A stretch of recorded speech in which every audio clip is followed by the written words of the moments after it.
Now turning our attention to the transport industry, and Optimal Energy is the developer and manufacturer of Joule, which is South Africa's first all-electric car. Joining us from our Cape Town studios to focus on green transport, Diana Blake, Marketing Director of Optimal Energy. Diana, thanks for joining us on CNBC Africa this morning. I think let's start off with something that your CEO, Cobus Meyering, has been quoted as saying. He says the electric vehicle industry in South Africa is expected to generate 7 billion rand a year and create 10,000 sustainable jobs. But at present, how would you describe the state of the electric vehicle industry in South Africa?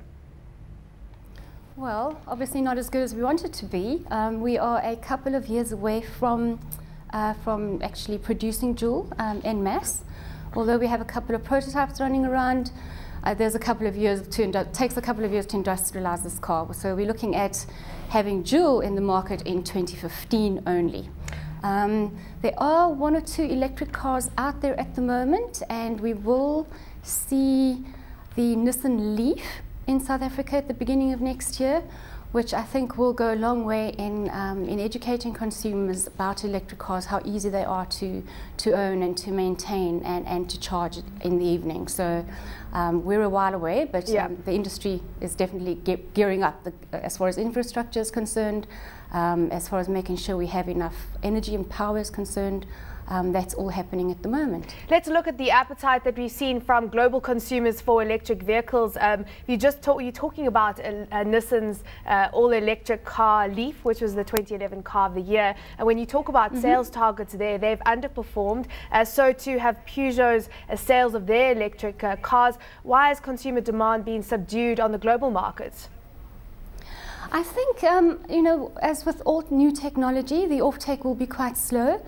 I'm in fact not aware of Nissan Leafs that are standing on showroom floors. So I think what Nissan did was introduce a conservative amount of these cars into the market, but they are selling very well all over the world, well, all in Europe and in the States where they've introduced them.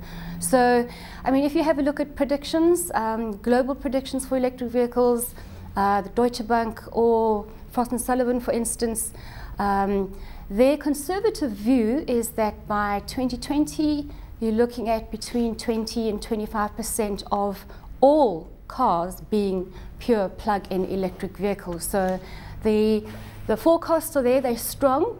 But as I say, with new technology, you will have a slightly slower, more conservative offtake initially. Of course, affordability has been cited as one of the biggest issues. When Joule does come onto the market, what are you going to be pricing it at? And what is being done to reduce the cost to the consumer here in South Africa?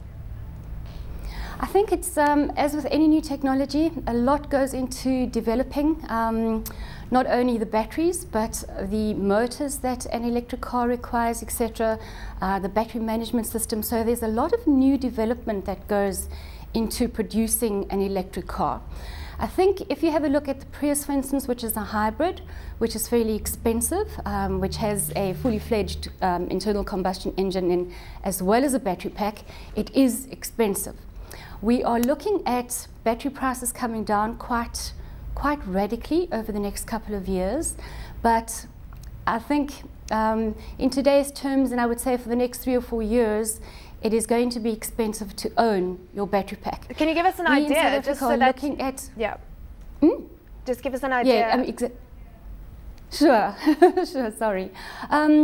What we are looking at in South Africa is not only, if you have a look at the Nissan Leaf, because it's a conversion of the current Nissan Tida, they did not have the luxury of building a separate cell battery pack that you could actually exchange. But when you produce a car from scratch, our car is born electric. It was produced from the ground up, and it makes provision for a battery exchange. So you do have the option to own a battery, which will cost you about 120,000 rand. So how much will the car cost us if we'd like to buy it in 2015?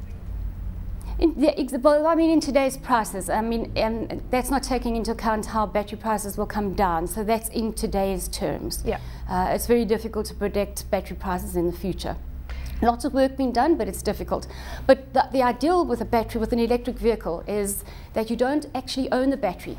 With Joule, you can actually exchange the battery. So the battery drops down to the floor and you pull it out and you replace the battery and you lease it on a month-to-month basis. And that lease cost for the battery, for a 36 kilowatt hour battery, which will give you about a 300 kilometer range on a charge, you're looking at about 1,200 Rand lease costs per month, which you need to see that as not only the lease cost for the battery, but also for the fuel. So that's your fuel cost per month. Diana, which is, I mean, it is expensive. It's not as inexpensive as we'd like it to be. Not yet. In terms of bringing down that price, we've got electricity prices which are rising, so that has been cited as a concern going forward. Also, charging stations for these batteries. Give us an idea of how you're going to counter the rising electricity cost with perhaps initiatives to reduce the cost to consumers in the future. Yes, of course, that's very important to us, and not only to us in South Africa, but all over the world. We are looking at, and we're in discussions, it's a while ahead yet, but we are looking at subsidizing battery costs. We're looking also at, we don't have a power problem in this country per se, we have a peak power problem, and the idea is to charge Joule at night, where there is at the moment in excess, well, there's enough excess energy at night to charge every single car in this country if we had to convert it tomorrow. So I cannot give you a definitive answer and say that electricity will cost you 5 cents per unit of energy. Not at this moment, but we are in talks. We know that it is important. It's an important part of ownership of this car.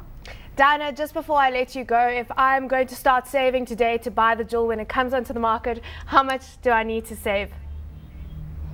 You need to, once again, in today's terms, and this price will be inflated along with all of the competitors in its class, you're looking at about 265, 270,000 Rand. And initially, it's expensive. It is expensive, but if you look at but of course there is the the fact that people will be wanting to go green, and that price is expected to come down going forward. But electrical vehicles aren't the only option when it comes to green vehicles in the auto space. There's also the case for reduced emissions from vehicles. What type of developments have been made on this side? I know that Volkswagen, for example, is doing a lot with regards to fuel efficient cars.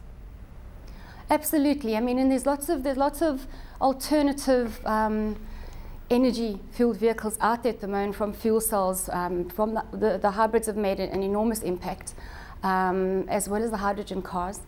But I think if you look at, I know that the most efficient way to get from point A to point B is a pure plug-in electric vehicle. And when we went to Paris in 2008, as you know, it's a big international motor show. There were 1 or 2 serious electric cars, followed up by Geneva in 2010. And I mean, the Frankfurt Motor Show now, there wasn't a single OEM that did not show radical reductions in their CO2 emissions in their internal combustion engine cars, as well as prototypes for the next generation of vehicles, which would obviously include electric vehicles.